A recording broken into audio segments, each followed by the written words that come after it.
Frères et sœurs en Christ, bonjour. Les messagers de Christ, frère Sari, évangéliste et la prophétesse Marie Bénie vous retrouvent pour une exhortation sur la grâce divine. Quel sujet! Dans les temps qui courent, au moment où l'humanité, et donc du surcroît le peuple de Dieu, est confronté à plusieurs problèmes, catastrophes naturelles, les guerres, les pandémies, la misère, il est temps que l'humanité se rappelle de la bonté de Dieu et de savoir aussi que nous sommes couverts par sa grâce tous les jours, et tel que nous allons le voir avec la prophétesse tout à l'heure. Et nous avons choisi donc de faire cette exhortation à la grâce pour reconforter encore une fois de plus la position des chrétiens vis-à-vis de l'Éternel, en sachant qu'il est avec nous, il est notre berger. Et d'ailleurs, par le psaume 23, nous savons que les chrétiens proclament leur fidélité et pensent toujours à la protection pastorale par le Seigneur. Donc, la grâce est là aussi. Je vais donc passer la parole à la prophétesse pour conduire cette exhortation. Et à la fin, nous verrons comment la conclure cette exhortation, une fois que nous serons illuminés par la grâce de Dieu. Donc je te donne la parole. Bien-aimés dans le Seigneur, shalom, shalom, de là où vous êtes, nous allons prier pour vraiment que le Seigneur prenne le total contrôle de ce moment, que le Saint-Esprit vraiment nous mette les paroles dans nos bouches, que notre chair se taise et que lui croisse, qu'il prenne vraiment le total contrôle de ce moment.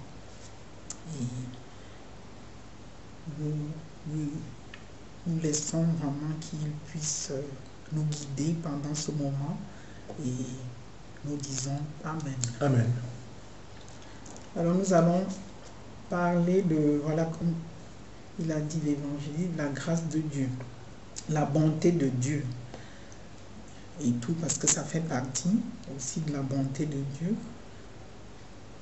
Et voilà les choses que les hommes ne peuvent pas, que les hommes ne comprennent pas, qui n'arrivent pas à comprendre. Voilà. Un monsieur peut être condamné à mort, on peut avoir une maladie incurable, et tout ça, les médecins ont dit que c'est fini, et c'est pas la grâce de Dieu que on peut être guéri. Rien que la grâce de Dieu.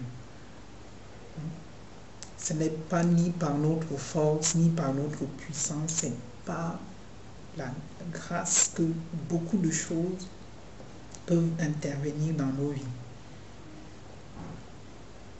C'est vraiment des choses que tu n'arrives pas à avoir et l'intervention divine vient et le permet.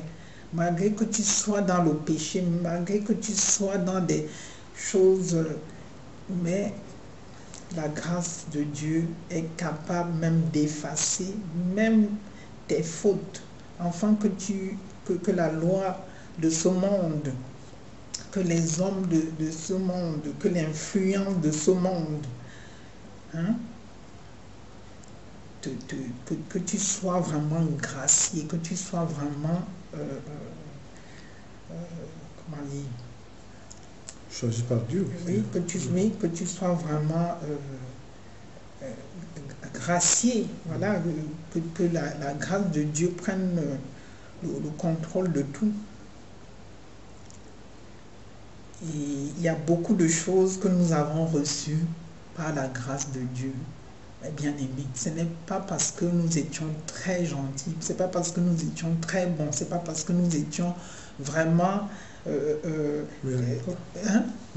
méritants. C'est des choses imméritées, bien-aimés, imméritées. La grâce de Dieu, elle est imméritée. Elle est pour des choses que tu ne pensais même pas, là où tu ne devrais même pas être, là où même dans tes rêves les plus fous, tu n'aurais même pas pensé. Mais ce n'est pas pour cela que tu dois faire n'importe quoi, parce que c'est Dieu seul qui décide. Nous, on ne peut pas rester, nous, on peut prier, on peut demander la grâce et tout ça, mais c'est Dieu qui a le dernier mot pour tout. Et elle te permet d'entrer vraiment dans les portes, d'entrer dans les endroits où tu n'aurais même pas pu passer, là où tu n'aurais même pas pu imaginer. Et là où les autres ont échoué, et toi tu peux passer. Et c'est pas la grâce de Dieu. Et puis quand on regarde un peu voilà, la vie de David, par exemple, hein, l'évangéliste va nous lire le passage. Hein. On regarde la vie de David. Et puis on peut bien voir que c'est pas la grâce de Dieu. C'est pas parce que David méritait trop. C'est pas parce qu'il était bon. Hein. Voilà. Tout à fait, c'est un exemple biblique aussi, parmi tant d'autres, de comment s'est faite l'ascension de David dans les Écritures pour apparaître tel que nous connaissons David, le roi David, hein, d'abord qui, comme vous le savez, c'est lui, un des serviteurs de Dieu qui a rédigé, je ne veux même pas donner le chiffre, hein, apparemment presque 1000 psaumes, mais nous en connaissons environ 150. Donc, dans le premier livre de Samuel, chapitre 16, verset 12, Dieu va envoyer Samuel parce qu'il était question de prévoir la succession du roi Saül. Donc, Dieu envoie donc Samuel à la recherche de qui peut être choisi et Dieu envoie donc Samuel dans la famille de Jessé, hein, qui avait de nombreux enfants. Et le dernier était David. Alors, je lis le chapitre, le verset 12. Jessé le fit donc venir. Le garçon était roux. Il avait de beaux yeux. Il était beau. Le Seigneur dit alors, lève-toi, donne-lui l'onction. C'est lui. Samuel prit la corne pleine d'huile et lui donna l'onction au milieu de ses frères. L'Esprit de Dieu s'empara de David et à partir de ce jour-là, quant à Samuel, ensuite il se mit en route et retourna à Rama. C'est pour dire que Dieu a choisi David, qui était un berger, le dernier de sa famille, sans aucune raison apparente, mais c'est par la grâce de l'Éternel. C'est la grâce de l'Éternel. Dieu dit à Samuel, oui, c'est pas celui-ci, c'est pas celui-ci, mais il y a un dernier. Et le père dit, ah oui, le dernier, mais il est en train justement de paître le troupeau, on va le chercher. Et Dieu instruit Samuel. Hein. Déjà, Dieu avait prédit d'amener l'huile d'onction par Samuel dans une corne et aussitôt Samuel prit la corne pleine d'huile et donnant l'onction de royauté justement à David. Voilà, un exemple. Alors c'est ça aussi qu'il faut relever, que ce n'est pas nous à juger un homme parce qu'on ne connaît pas l'étendue de la grâce qu'il y a dans sa vie. C'est Dieu qui décide de tout cela. Il y a des gens qui passent tous les jours, ils meurent tous les jours. Là où tu passes toi tous les jours, il y a tout le temps des accidents, des machins, mais toi tu passes là-bas tout le temps et il n'y a rien qui t'arrive. C'est pas la grâce de Dieu. Hein? C'est pas la grâce de Dieu, c'est pas parce que tu es méritant, plus méritant que quelqu'un d'autre qui est mort à cet endroit. C'est pas la grâce de Dieu. Et puis moi je vais lire plutôt je vais lire Luc 1 verset 26 à 28. Je lis la parole de Dieu. Au 6e mois, l'ange Gabriel fut envoyé par Dieu dans une ville de Galilée appelée Nazareth auprès d'une vieille fiancée à un homme de la maison de David, nommé Joseph. Le nom de la Vierge était Marie. L'ange entra chez elle et dit, « Je te salue, toi à qui une grâce a été faite. Le Seigneur est avec toi. » Amen. Voilà. Là, nous parlons de Marie, hein, qui a eu une grâce particulière. Elle n'était pas la seule femme vierge. dans le village où elle a été choisie. Elle a été choisie par Dieu. Et ben voilà, c'est la grâce. C'est ça la grâce, mes bien-aimés. C'est vraiment selon ce que Dieu décide. Et puis on verra aussi que Zacharie aussi, Zacharie aussi, qui a eu aussi sa femme Élisabeth. Oui, sa femme Élisabeth, voilà. Donc tu laisses l'évangéliste lire.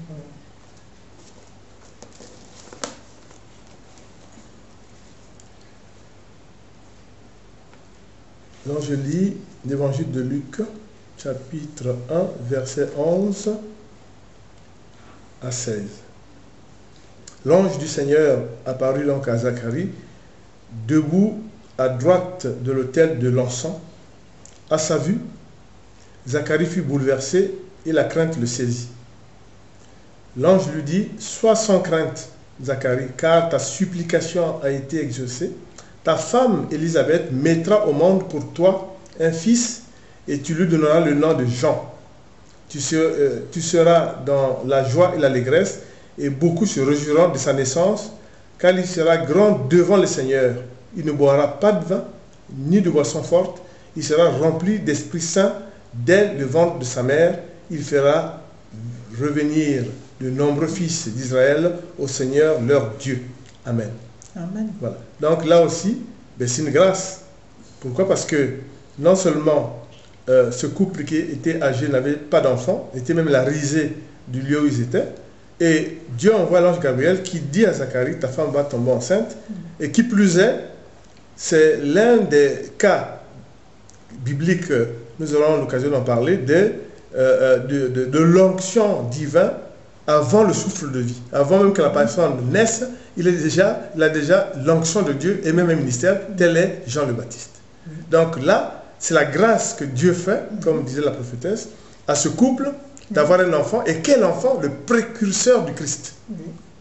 Et bon, ce n'est pas l'évangélisation d'aujourd'hui, ce n'est pas le titre de l'exhortation, mais on verra très bien que par la puissance de l'Éternel, Élisabeth enceinte, quand il aura la visite de Marie, l'enfant dans le ventre d'Élisabeth va tressaillir. Mais ça, c'est la puissance de l'Éternel. Donc, je voulais tout simplement, comme l'a demandé la prophétesse, lire ce passage, vous montrer que là aussi, c'est la grâce de l'Éternel. Dieu choisit, et ce couple-là qui n'avait pas d'enfant, va faire naître un enfant, mais quel enfant? Qui sera le précurseur du Christ. Oui, voilà. On va aussi dire que quand la grâce est à l'œuvre, rien ne peut l'arrêter. Tel est le cas. Rien ne peut l'arrêter. C'est comme ça, c'est pas autrement. Le mariage, voilà aussi, et puis là aussi, on va ouvrir une petite parenthèse, que c'est comme pour le mariage, parce qu'il y a des gens qui veulent, là, non, je veux me marier, je veux faire ça, je veux vraiment faire ça. Mais si on peut être très belle, on peut être vraiment la plus belle femme du monde, mais si on n'a pas la grâce de Dieu, bien aimé, ça c'est vraiment pas possible, parce que tout est grâce, bien, mais c'est ce que les gens doivent comprendre.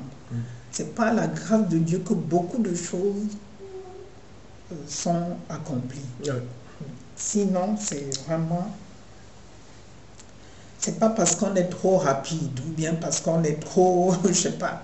D'ailleurs, c'est pas la grâce. Il faut toujours chercher la grâce pour toute chose.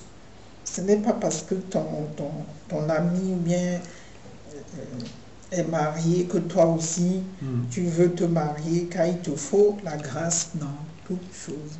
Mais il faut toujours chercher la grâce. Toujours demander à Dieu de nous faire grâce. Mais après, c'est lui qui décide, comme pour tout.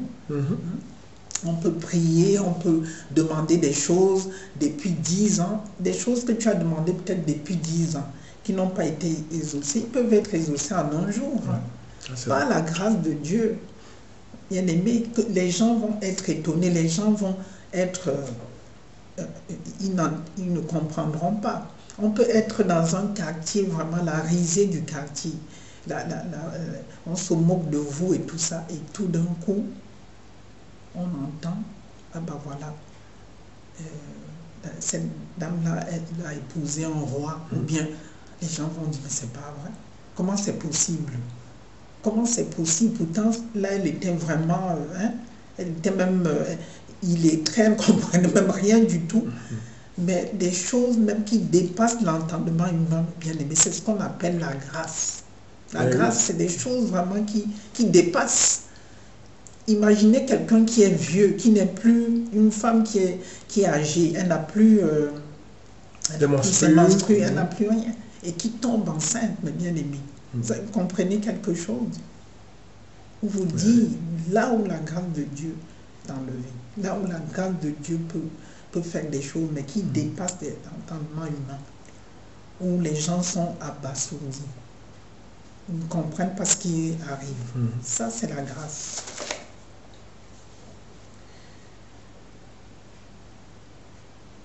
Voilà. Et puis là où la grâce de Dieu est installée, la grâce de Dieu n'a plus, on n'est plus dans le temps normal. C'est comme si tout c'était figé. Tout s'était figé, oui. Comme si tout était, comme si le temps s'était arrêté et tout ça. Alors je prie pour vous qui nous écoutez, que Dieu vous fasse vraiment grâce. Au nom puissant de Jésus, qui vous fasse vraiment grâce dans tout ce que vous cherchez depuis le début. Et gloire vraiment à l'Éternel. La grâce de Dieu vous repositionne là où vous êtes. Et nous allons vraiment avancer. Maintenant, nous allons parler de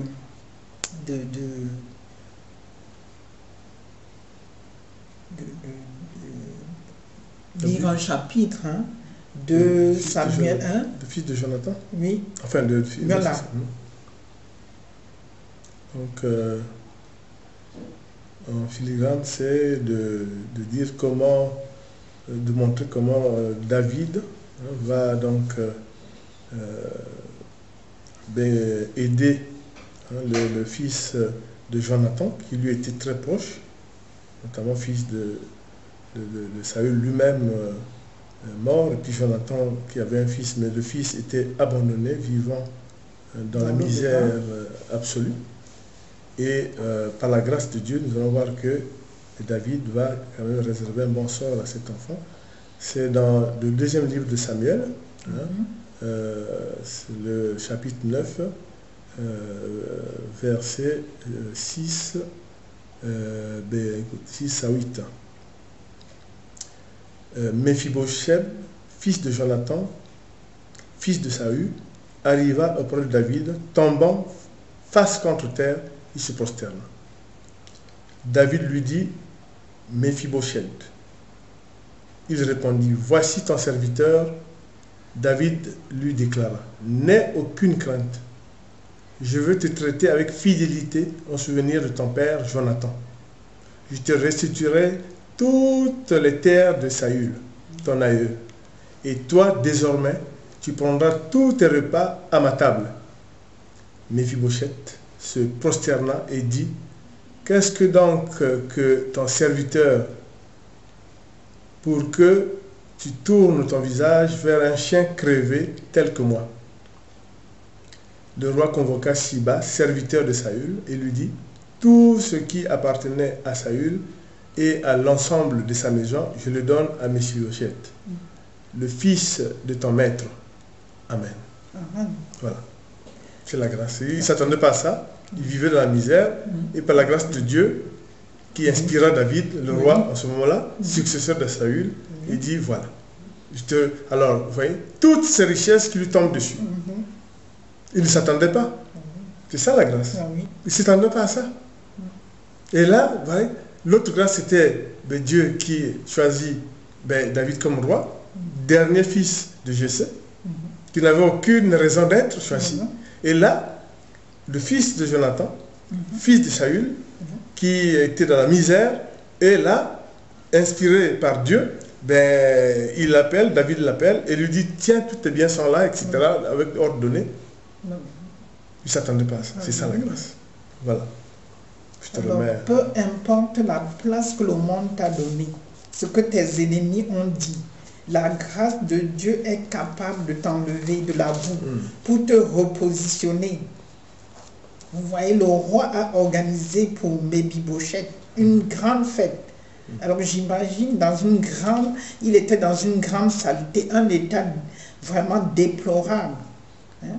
Alors pour dire que quand tous les animaux sont en train de rentrer, il y a encore un escargot qui arrive, peu importe la lenteur de ta vie, la grâce de Dieu te localise là où tu es, au nom puissant de Jésus. Que la grâce de Dieu vienne et t'enlève de là où tu es. Et là où il y a des souffrances, là où tu souffres, là où le monde t'a mis, là où les gens t'ont rejeté, que la grâce de Dieu te localise. Et que vraiment les gens sachent que la grâce de Dieu est capable de faire des choses, de vraiment t'enlever, de vraiment te repositionner. Voilà, je donne la parole à... Oui, justement, juste pour corroborer, effectivement, aller dans le même sens, vous savez que la grâce de l'Éternel, elle sévit partout. On a vu que, par exemple, pour le cas de Moïse, comme vous avez vu, donc par la grâce de Dieu, il a su conduire le peuple, alors que lui-même, au départ, était méfiant, mais par la grâce de Dieu, Dieu a fait en sorte qu'il a choisi et, bien évidemment, il lui a facilité les choses afin qu'il puisse être à même de conduire le peuple de Dieu vers la terre promise. Donc la grâce de l'Éternel est quelque chose de supérieur à tout ce à quoi on peut s'attendre. Même quand on pense que quelque chose est impossible, tout est fini, la grâce de l'Éternel peut tout. Comme toute grâce, ce n'est pas du donnant-donnant. Avec Dieu, il n'y a pas de donnant-donnant. Bien sûr, c'est l'Éternel, le Créateur.